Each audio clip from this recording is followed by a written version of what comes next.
Commander Vex Nora of the Galactic Council's Xenobiology Division had seen many things during her 40 cycles of service. She had witnessed the crystalline hive minds of Andromeda Prime, documented the plasma-breathing dragons of Kepler 442b, and even survived a close encounter with the dreaded shadow wraiths of the Void Nebula. But nothing, absolutely nothing, had prepared her for the utter absurdity of watching three humans argue about who would win in a fight between a grizzly bear and a tiger. "Look, I'm telling you, Marcus," said the female human designated as Captain Elena Vasquez, her dark eyes gleaming with what Vex Nora's scanners identified as competitive enthusiasm. "A Siberian tiger weighs 600 pounds of pure muscle and has claws that can slice through bone like butter. Your grizzly doesn't stand a chance." The male human, Marcus Webb, laughed so hard that his whole body shook, causing the gravitational sensors in the room to register minor fluctuations. "Elena, you're forgetting one crucial detail. Grizzlies are tanks with attitude problems. They've been known to survive gunshots and keep charging. A tiger might be fast, but when that bear gets its paws on it, game over." The third human, Dr. Lila Knox, adjusted her wire-rimmed spectacles and interjected with the kind of academic precision that made Vex Nora's antennae twitch. "Actually, you're both overlooking the environmental factors. In water, the tiger has the advantage. On land, it depends on terrain. Rocky terrain favors the bear, while dense forest gives the edge to the tiger." Vex Nora's 4 eyes blinked in rapid succession, a sign of extreme confusion among her species. She had called this meeting to discuss the humans' integration into the Galactic Defense Protocol, not to witness what appeared to be the most passionate debate about fictional combat scenarios she had ever encountered. The Zenthari commander cleared her throat, producing a sound like wind chimes caught in a hurricane. "Esteemed humans, perhaps we could focus on the matter at hand. The Council needs to determine Earth's defensive capabilities before we can approve your species for full membership." Captain Vasquez waved a dismissive hand. "Oh, we'll get to that, Commander. But first, we need to settle this. Marcus thinks terrestrial predators are the ultimate fighters, but he's clearly never seen a saltwater crocodile in action." "Now hold on," Webb interjected, raising both hands like he was surrendering to an invisible enemy. "I never said terrestrial predators are the ultimate fighters. I said they're the most adaptable. There's a difference." Dr. Knox pushed her glasses up her nose, a gesture Vex Nora had learned indicated impending intellectual warfare among humans. "Adaptability doesn't equal fighting prowess, Marcus. If we're talking pure predatory efficiency, you have to consider the orca, apex predator of the oceans, hunting strategies that border on genius, and they've never lost a prey item they've decided to target." Vex Nora's translator implant began smoking slightly. In her extensive database of known species, she had catalogued over 47,000 different forms of intelligent life, and not one of them had ever spent this much time discussing hypothetical animal combat. The Krelian Empire conquered galaxies with less strategic planning than these humans were dedicating to bear versus tiger scenarios. "Commander," she said, her voice carrying the kind of patience usually reserved for explaining quantum mechanics to primitive civilizations, "while your passion for your planet's fauna is noted, we really must discuss your species' military capabilities." Elena Vasquez turned to face the alien commander, and Vex Nora immediately noticed the shift in the human's demeanor. The playful arguing had been replaced by something else entirely. Something that made the temperature sensors in the room register a sudden drop. "Military capabilities?" Elena repeated, her voice carrying an odd tone that Vex Nora's translator struggled to identify. "Commander, With all due respect, we've been discussing military capabilities this entire time. Marcus Webb nodded slowly, and Dr. Knox removed her glasses to clean them with the kind of deliberate precision that suggested she was buying time to choose her words carefully. "I'm afraid I don't understand," Vexnora said, her antennae drooping slightly. "You have been debating the combat effectiveness of your planet's wildlife. How does this relate to your species' defensive capacity?" The three humans exchanged glances, and Vexnora's threat assessment scanners registered a subtle but unmistakable shift in the room's atmosphere. It was the kind of change that preceded either laughter or violence, and given humanity's reputation, either option was equally likely. Elena leaned back in her chair, a slow smile spreading across her face. "Commander Vexnora, may I ask you something?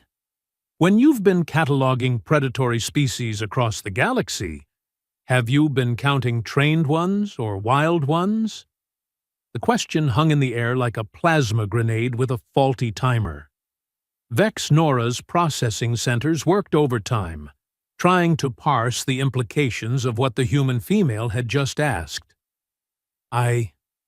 What do you mean by trained ones?" she asked, though something in her core systems was already beginning to sound alarm bells. Dr. Knox cleared her throat. "Well, Commander, when we were discussing bears and tigers and crocodiles, we were talking about wild specimens, animals that live their entire lives without any human intervention or guidance." Marcus Webb picked up the thread with the kind of casual tone one might use to discuss the weather. "But you see, humans have this interesting habit. We take these apex predators and we make them better." Vexnora's scanner array began working overtime. "Better? How do you make an apex predator?" "Better." Elena's smile widened, and for the first time since entering this room, Vexnora understood why the Galactic Council's preliminary reports on humanity had been flagged with 17 different warning classifications. "Commander," Elena said, her voice carrying the kind of cheerful menace that made seasoned warriors reconsider their career choices, "have you ever heard of something called a war dog?" The Zentari commander's four eyes widened simultaneously. "War dog? Oh, that's just the beginning," Dr. Knox said, consulting a data pad with the casual efficiency of someone reading a grocery list. "We've got war horses, war elephants, war dolphins, war eagles. We even had war pigeons during one of our global conflicts." "War pigeons?" Vexnora repeated, her voice climbing several octaves. Marcus Webb chuckled. "Carrier pigeons, Commander. We strapped cameras to them and sent them over enemy territory for reconnaissance. Turns out, when you need reliable intelligence gathering, sometimes the best technology is a bird that really wants to get home to its mate." The room's environmental controls registered a sudden spike in Vexnora's body temperature as her species' equivalent of adrenaline flooded her system. You domesticate your apex predators and turn them into weapons?" "Domesticate is such a harsh word," Elena said, waving a hand dismissively. "We prefer partnership. Take attack dogs, for instance. A German shepherd in the wild is already a formidable predator. But train it from birth to work with human handlers, teach it tactical awareness, condition it for combat situations, and you've got something that's exponentially more dangerous than its wild counterpart." Dr. Knox nodded approvingly. The symbiotic relationship enhances both species' capabilities. The dog gains human intelligence and strategic thinking, while the human gains enhanced senses, speed, and instinctive threat assessment.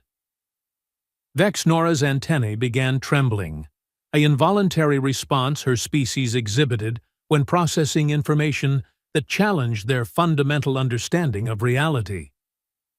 But surely this is limited to smaller creatures. You cannot possibly have weaponized your planet's larger predators. The three humans exchanged another series of glances, and this time Vex Nora's threat assessment systems began flashing warnings in 17 different languages.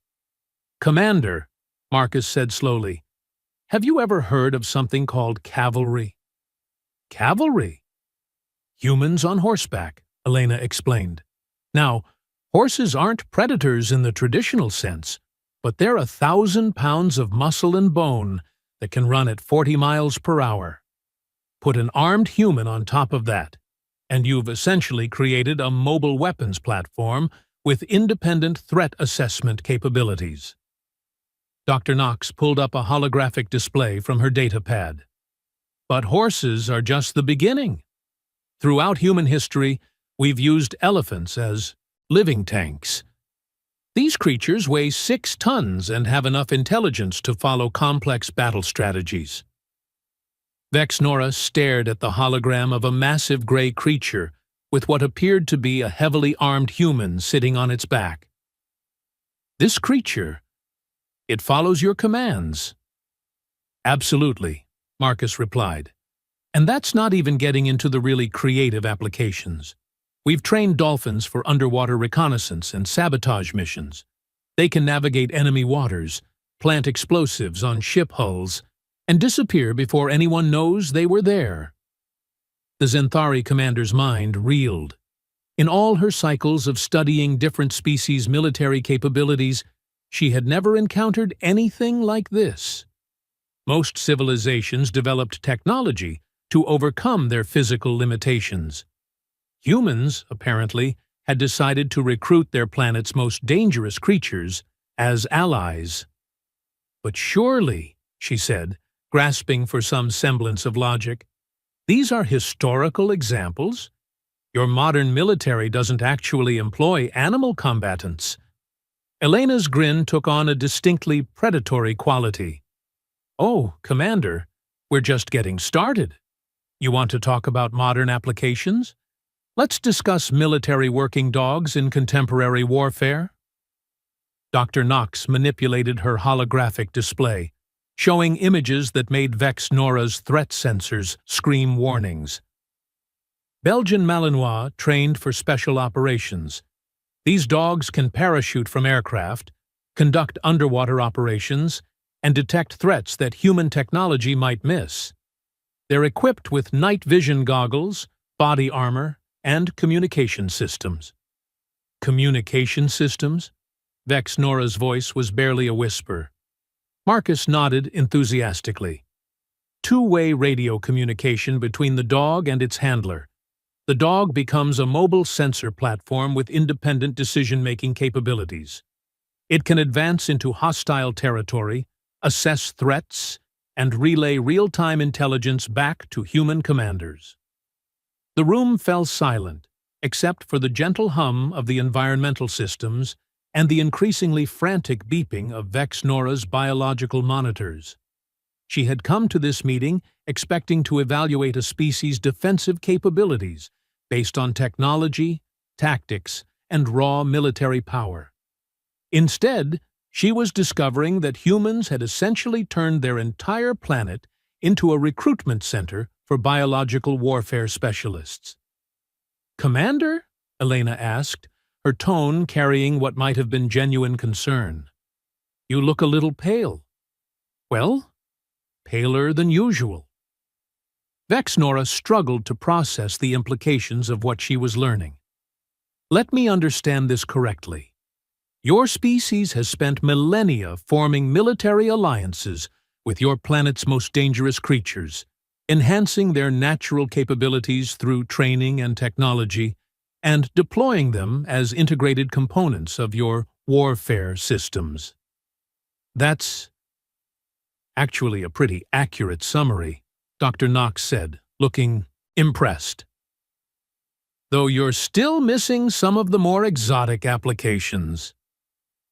"More exotic applications?" Vex Nora repeated, her voice cracking slightly. Marcus leaned forward with the enthusiasm of someone sharing their favorite hobby. Ever heard of attack geese? Attack geese. Geese are naturally territorial and aggressive, Elena explained, but they're also incredibly intelligent and can be trained to recognize specific threats. During certain historical periods, we've used them as living alarm systems and even as direct combatants in specific scenarios. Vexnora's antennae had stopped trembling and had gone completely rigid, a sign of psychological overload among her species. You turned waterfowl into weapons? Commander, I think you're missing the bigger picture here, Dr. Knox said gently. We haven't just weaponized individual species. We've created an entire philosophy of warfare based on biological symbiosis. Humans don't just use tools, we form partnerships. With creatures that most species would consider too dangerous to approach, we've built relationships based on mutual benefit and shared objectives. The Zenthari commander stared at the three humans, her four eyes focusing and unfocusing as she tried to process this information. In her extensive military database, she had files on energy weapons, kinetic bombardment systems, plasma cannons, and antimatter warheads. But nowhere in her 40 cycles of experience had she ever encountered a species that had essentially convinced their planet's apex predators to join their military. This is, she began, then stopped. This is unprecedented. In all of galactic history, no species has ever developed this kind of relationship with their planet's dangerous fauna. Elena shrugged with the casual indifference of someone discussing the weather. Well, Commander, we've always been pretty good at making friends with things that could kill us. It's kind of our specialty. The meeting room's silence was broken by the soft chiming of Vexnora's communication device. She glanced at the display, noting an incoming priority message from the Galactic Council's Threat Assessment Division. The timing was suspicious, to say the least. "Excuse me for a moment," she said, activating the holographic display. The image of High Admiral Keth Moore, head of the Council's military division, materialized above the conference table. "Commander Vexnora," the Admiral's voice carried the kind of urgency usually reserved for system-wide emergencies. "We need an immediate update on your assessment of human military capabilities. We've received some disturbing reports from other sectors." Vexnora glanced at the three humans, who were watching the conversation with expressions of polite interest. "What kind of reports, Admiral?" "Intelligence suggests that humans have been recruiting various species for military purposes. Our sources indicate they've formed some kind of alliance with creatures called attack dolphins and war elephants. The Galactic Security Committee is requesting immediate clarification." Elena cleared her throat politely. "Admiral, if I may?" "Commander Vexnora was just asking us about our defensive capabilities. We've been having a fascinating discussion about predator hierarchies." High Admiral Keth Moore's holographic image turned toward the human captain, and Vexnora noticed that the Admiral's usual composed expression had been replaced by something approaching panic. "Captain Vasquez, is it true that your species has weaponized your planet's apex predators?" Elena exchanged glances with her companions, and Vexnora recognized the look that passed between them. It was the same expression she had seen on the faces of seasoned warriors when they realized their opponents had vastly underestimated their capabilities. "Admiral," Elena said, her voice taking on the tone of someone explaining something to a child, "we've been trying to tell Commander Vexnora that we haven't weaponized our apex predators. That would be cruel and unnecessary." The Admiral's relief was visible even through the holographic projection. "Then the reports are incorrect?" Elena's smile returned, and this time it carried enough menace to make Vexnora's scanner array register a combat alert. "Oh no, Admiral. The reports are probably accurate. We just haven't weaponized our apex predators." She paused, and the silence that followed was the kind that preceded either brilliant revelations or catastrophic explosions. "We've made them our partners." High Admiral Kethmore's holographic form flickered slightly, a sure sign that his stress levels were overwhelming his projection stabilizers. "Partners? What exactly do you mean by partners?" Dr. Knox stepped forward, her academic demeanor replaced by something far more serious.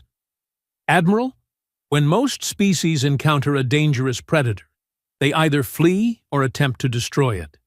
Humans took a different approach. We asked ourselves a simple question: what if we could convince it to work with us instead?"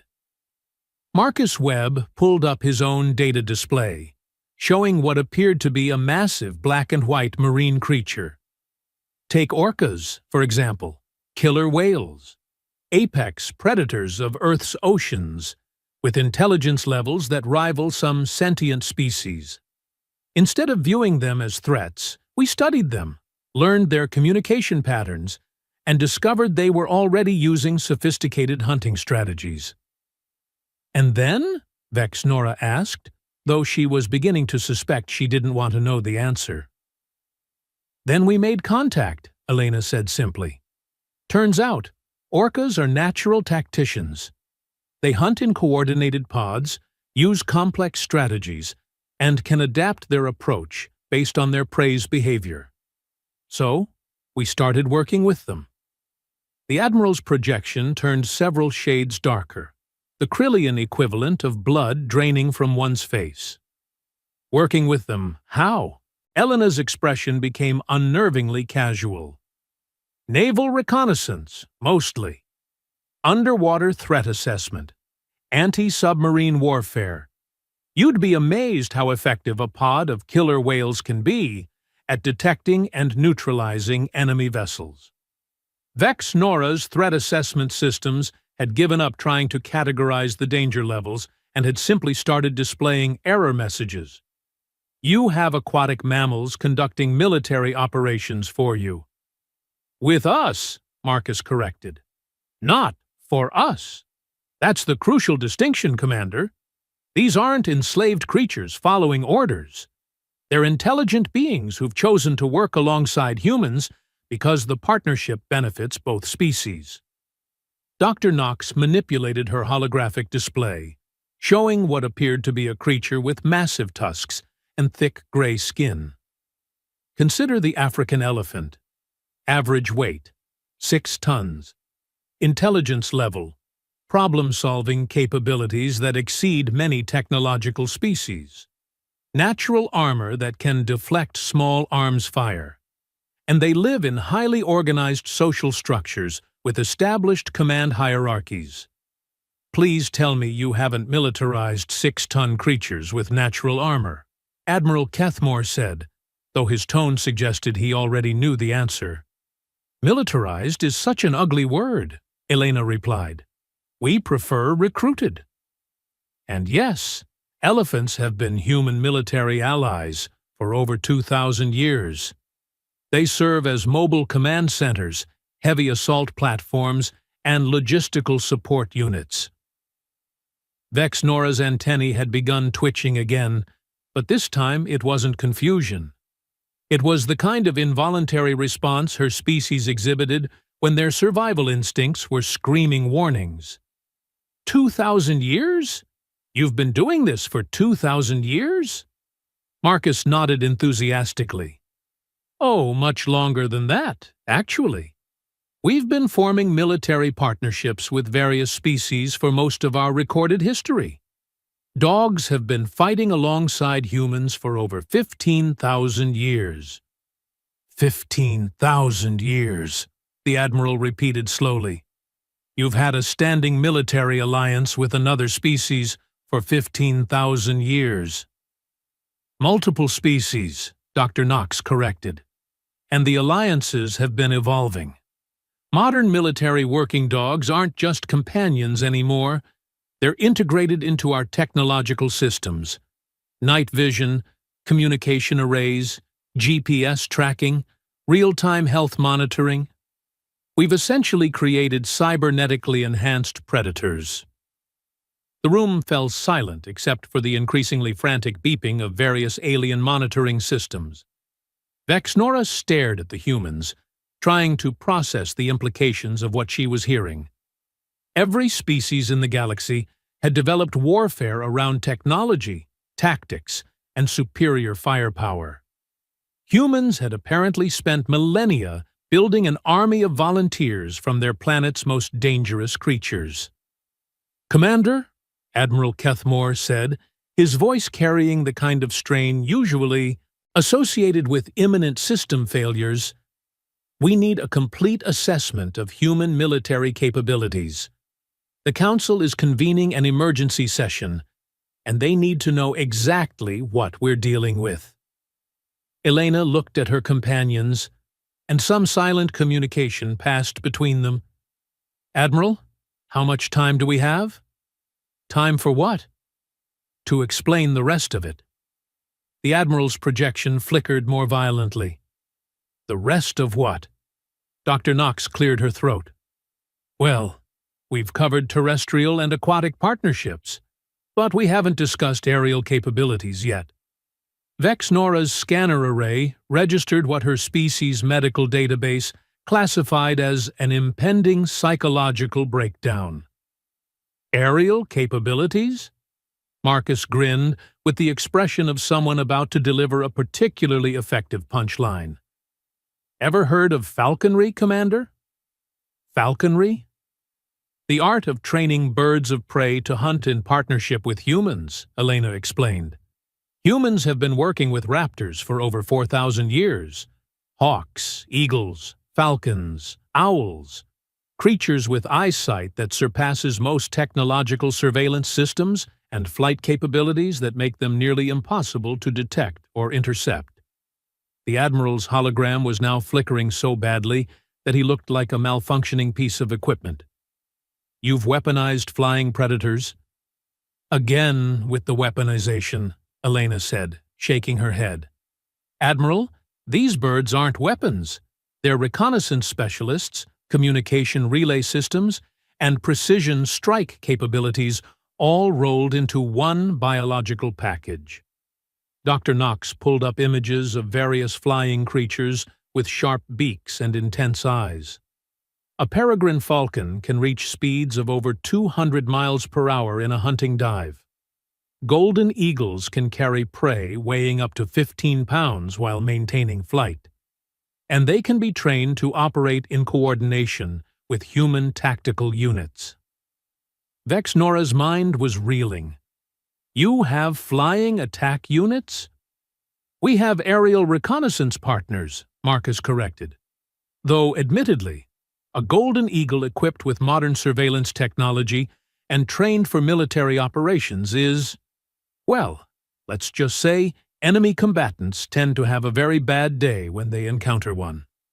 The Zenthari commander looked around the room, her 4 eyes darting between the 3 humans and the increasingly distressed hologram of the Admiral. "How many species have you recruited for military service?" Elena shrugged. "That's actually a complicated question, Commander. Are we talking about direct military applications, or are we including support roles?" "Support roles?" Dr. Knox consulted her datapad. "Carrier pigeons for communication, pack animals for logistics, guard geese for perimeter security, tracker dogs for search and rescue, detection animals for explosive and narcotic identification. The list gets quite extensive when you include all the specialized applications." Admiral Kethmore's projection stabilized slightly, though his expression suggested he was operating on emergency power. "Specialized applications?" Marcus's eyes lit up with the enthusiasm of someone discussing their favorite hobby. "Oh, this is where it gets really interesting. We've got bomb-sniffing dogs that can detect explosives at concentrations too low for most technological sensors. We've got tracker dogs that can follow scent trails that are weeks old. We've got search and rescue dogs that can locate survivors in conditions where human searchers would be completely ineffective. And then there are the marine mammals, Elena added. Dolphins and sea lions trained for underwater operations. They can dive deeper than human divers, navigate in zero-visibility conditions, and detect threats that sonar systems might miss. Vex Nora's processing centers had apparently given up trying to maintain rational analysis and had switched to some kind of emergency survival mode. You have aquatic reconnaissance teams composed of marine mammals. Among other things, Dr. Knox said, sea lions can be trained for underwater recovery operations. They're incredibly intelligent, naturally adapted for aquatic environments, and they can operate in conditions that would be lethal for human divers. The Admiral's hologram flickered again, and when it stabilized, his expression had moved beyond panic into something approaching existential horror. Commander Vex Nora, I need you to ask them a direct question. How many creatures are we talking about here? How large is this biological military force? Elena looked at her companions, and once again that silent communication passed between them. This time, however, Vex Nora's enhanced sensors detected something new in their expressions. Not pride or amusement, but something that looked almost like pity. Admiral, Elena said slowly, you're asking the wrong question. What do you mean?